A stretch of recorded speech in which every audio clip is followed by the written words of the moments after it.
ర్యాప్చర్లో క్రీస్తుని నమ్మిన వారంతా ఎత్తబడతారు. 7 ఏళ్ళు వారు పరలోకంలో ఉంటారు.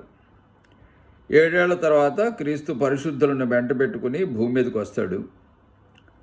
అంత్యక్రీస్తుతో యుద్ధం చేసి రాజ్యం తీసుకుంటాడు. 1000 ఏళ్ళు క్రీస్తు పరిశుద్ధులతో కలిసి రాజ్యం చేస్తాడు.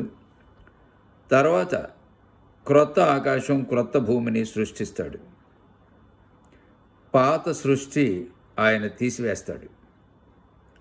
ఆ క్రొత్త లోకం వర్ణనే ఈ పాట యొక్క సారాంశం.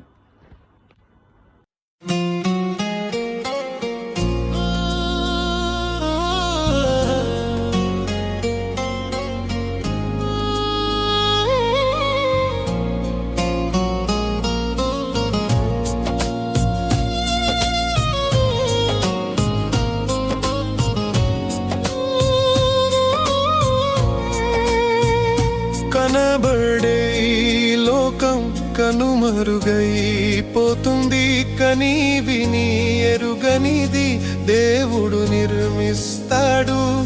క్రొత్త సృష్టిని దేవుడు చేయబోతున్నాడు. దేవుని నమ్మిన వారు అందులో ఉంటారు.